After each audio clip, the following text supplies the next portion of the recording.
আজকে আবার চলে আসলাম সেই শশার প্রজেক্টের ভিডিও নিয়ে। দর্শক, আজকে দেখাবো যে আমরা হলুদ কাতে স্থাপন করার পরে যে জালিগুলো সেটিং হয়েছে, আলহামদুলিল্লাহ দেখতে পাচ্ছেন যে কি পরিমাণে জালি একেবারে মাটির থেকে সেটিং হয়ে আছে। আসলে দর্শক, হলুদ কাঠের যে কার্যকারিতা, এটা যদি আপনারা ব্যবহার না করেন তাহলে অবশ্যই বুঝতে পারবেন না।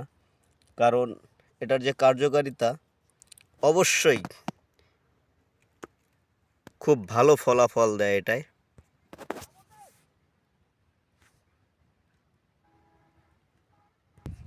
দর্শক দেখেন যে কি পরিমাণের পোকা এখানে লেগে গেছে। এটাই হলুদ ফাঁদের কারিশমা। দর্শক, আপনারা যখন এই হলুদ কাঠটি স্থাপন করবেন অবশ্যই প্রতিটি জালি এরকম সেটিং হয়ে আসবে। যেটাই ফুল আসবে ওটাই মনে করেন যে জালিটা সেটিং হয়ে যাবে, আর না হলে এই জালিটা নষ্ট হয়ে যাবে।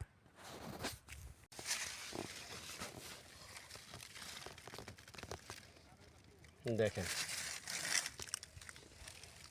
দেখেন এটা কিন্তু ম্যাচিউরড হয়ে গেছে শসা।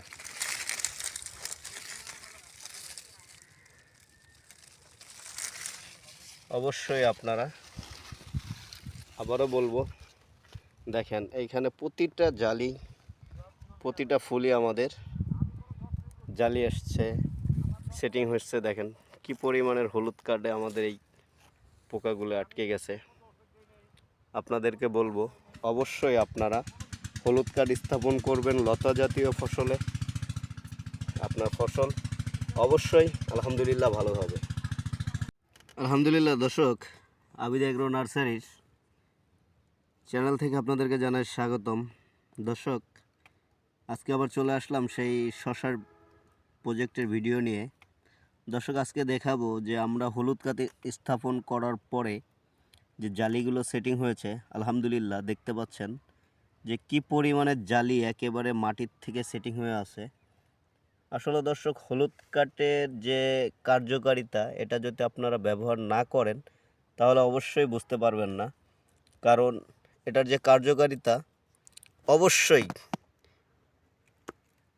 খুব ভালো ফলাফল দেয় এটাই।